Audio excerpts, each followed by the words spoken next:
বাঁশখালী চট্টগ্রামের ইতিহাস, ঐতিহ্য আর লোককথায় ঘেরা এক জনপদ। আপনি কি জানেন এই বাঁশখালী নামটা কিভাবে এলো? আসুন জেনে নিই। স্বাগতম দি কালচারাল চ্যাপ্টার নুরুল আজিম। চট্টগ্রামের দক্ষিণাঞ্চলে অবস্থিত প্রাকৃতিক সৌন্দর্যে ঘেরা একটি উপজেলা বাঁশখালী। সমুদ্র, পাহাড়, খাল আর সবুজে ঘেরা এই জনপদের নামের মধ্যেও লুকিয়ে আছে রহস্যময় এক ইতিহাস।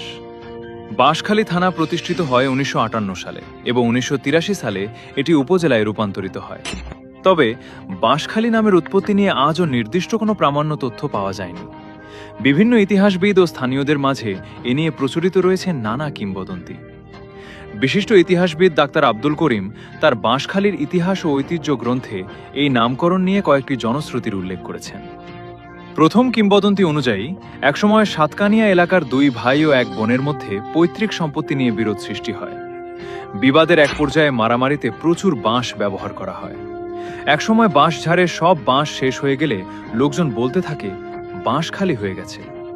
ধীরে ধীরে সেই বাঁশখালী থেকেই নাম হয়ে যায় বাঁশখালী। আরেকটি জনশ্রুতি বলে বাঁশখালীতে জরিপ চলাকালে একটি বাঁশের খুঁটি পুঁতে রাখা হয়েছিল। খুঁটির মাথায় একটি কাক ঝুলিয়ে রাখা হয় যাতে দূর থেকে জায়গাটি চেনা যায়।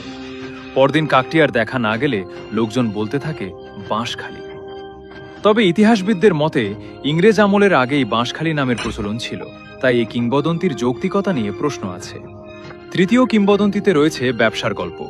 একসময় চকরিয়া থেকে ব্যবসায়ীরা সোনাইছড়ি খালে বিপুল পরিমাণ বাঁশ এনে জমা করতেন। খাল জুড়ে ভেসে থাকত বাঁশের ভেলা। লোকমুখে সেই বাঁশ ভর্তি খাল থেকেই বাঁশখালী নামটির প্রচলন হয়েছে বলে ধারণা করা হয়। সবচেয়ে প্রচলিত কিংবদন্তিটি জড়িয়ে আছে বেহাল শাহ রহমাতুল্লাহি আলাইকে ঘিরে। জনশ্রুতি আছে তার ছিন্ন মস্তক একটি বাঁশের মাথায় ঝুলিয়ে রাখা হয়েছিল। পরদিন সকালে দেখা যায় বাঁশটি খালি। তখন সবাই বলতে থাকে বাঁশ তো খালি। অনেকের মতে সেখান থেকেই বাঁশখালী নামের জন্ম।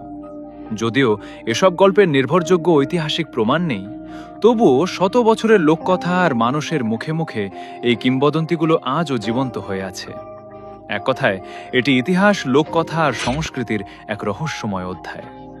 এমন আরও অজানা ইতিহাস জানতে দ্য কালচারাল চ্যাপ্টার পেজটি ফলো করতে ভুলবেন না।